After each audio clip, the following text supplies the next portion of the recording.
we know that processes are not good enough, processes are not commitments, and a committee is not a commitment, right? So essentially, there is no guarantee that at the end of going through all these processes that the outcome would be divestment, because we've seen this happen before.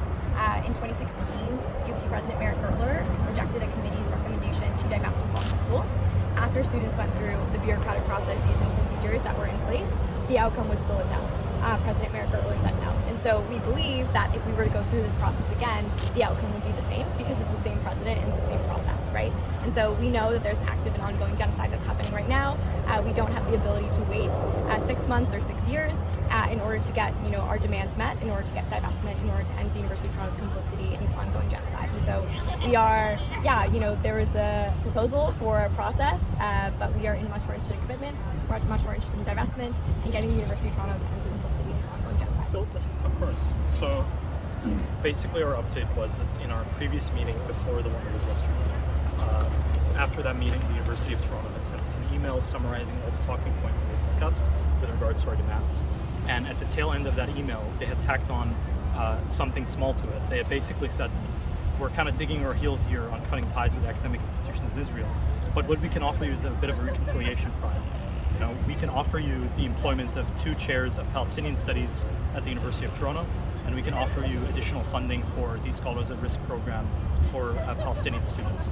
So this was discussed during our meeting yesterday, and what we brought up to the university and that we want to make clear to everybody is that first off, whatever they offer us on top of our demands, that is not our demands. So we appreciate it, and we would like to work forward with whatever we're offered, but this stuff that is being offered to us now should have been there anyways. Why are we waiting 7 months into a genocide to offer students from the University of Toronto extra funding for the Scholars at Risk program? When other conflicts start, the university immediately does this, right? This is something that is to be expected of them, and it shouldn't be something that we're patting them on the back for. With regards to the chairs for Palestinian studies that they had offered us, what we kind of came back and said is that, this is great, but it's not enough. Currently, Palestinian faculty are very underrepresented at the university. What we want from the university, if they're serious about their commitment to Palestinian students and faculty, which they've expressed to us written in our email, and they've continuously, kind of performatively said to us anytime we have a meeting with them, what we want from them, if this is true and this commitment is true, is to have an entire institute of Palestinian studies at the University of Toronto, in a similar vein to the institute in Columbia University. We want the University of Toronto to become the center for Palestinian scholarship, in Canada. We want this institute to be vibrant. We want Palestinian culture and arts and research to become central to our conversation here. Even we're discussing this stuff with the administration, and there are barely any Palestinian faculty around. There's very few of them, and the ones that are there are constantly being silenced by the university. So what we presented is that this is what we want. We want a whole institute of Palestinian studies. The update that we have is that the university was pretty open to this. They didn't give us a full commitment. They didn't say, yes, this is going to happen and here's how it's going to happen. But they didn't say no. They said that this is something that should be happening. They said that this is, it's fantastic that, we want the university to be like this. Again, further verbal, words and promises. What we want to do here is to hold them publicly accountable to that. If they are true to this commitment, we don't want an empty promise. We don't want them to say this. We want them to actually give us an Institute of Palestinian Studies, because there are plenty of donors that are willing to fund this. We've made it clear to the university, right?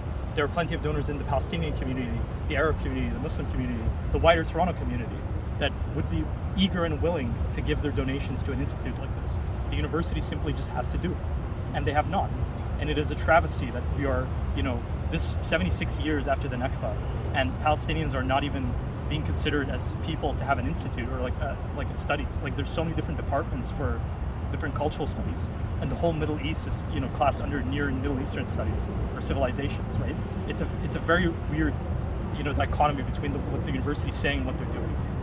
And what we wanted to also re-emphasize and make very clear, both to the university and to the whole world, is that these demands are what is central to our conversation here. Even with this addition, if they do implement an Institute for Palestinian Studies, that is inextricably linked with our demands. You cannot have an Institute for Palestinian Studies in a university that is funding the genocide of the same people that they're trying to create an institute for. Because at the end of the day, who are the people that they're going to be employing at this institute? Who are the researchers? Who are the faculty? Who are the students that are going to go into it and do their graduate programs? They're Palestinians. They're the Palestinians on the ground in Gaza who are currently being massacred. So our goal for divestment is tied to this. It's impossible for us to have a serious conversation about, some extra goals that they're giving us or extra, goodies that they're throwing at us without talking about divestment, disclosure, and cutting ties. Because, we want an Institute of Palestinian Studies that is serious, that is vibrant, that is alive. We don't want it to be an archaeology department for what Palestine was. Thank you so much.